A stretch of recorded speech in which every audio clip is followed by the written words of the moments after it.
Dit is het verhaal van een kening op klompen. De kening van Nieuw-Akrada van de klompen die te krieg van twee Friezen zo mooi dat er nou meer wil. Gisteren heb ik een telefoontje van hem gekregen dat hij lid is van een politieke partij in Ghana, een van de grootste, de NPP. En die wil 10.000 paar klompen bestellen. En als publiciteitsstunt voor de presidentsverkiezingen in januari in Ghana. Hello Nana, this is Alfred from Holland. Het is het verhaal van de Leeuwarder-ondernemer Alfred Leeman. Die met zijn stichting een merk om het bouwen is in Nieuw-Akrada, zodat het dorp mooi kan in de vaart der volkeren. Het is een grote Afrikaanse markt. Het is een soort stenen gebouw, een soort winkelcentrum waarin winkeltjes zitten.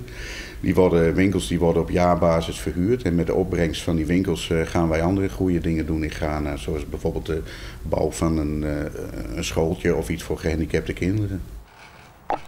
Leeman hier betocht als bedrouwen hier nou klompen voor Ghana sponsoren.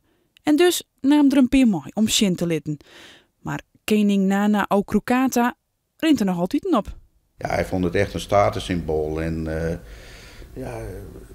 hij was gewoon apetrots dat hij is de enige Afrikaanse koning op klompen. About it. Yeah. How we like it. And then you read it and then you understand it yourself. Ze worden beschilderen in de kleuren van de NPP, een liberaal-democratische partij. De NPP betelt dus de klompen en dat geld wordt weer gebruikt voor het project in Nieuw-Akrada.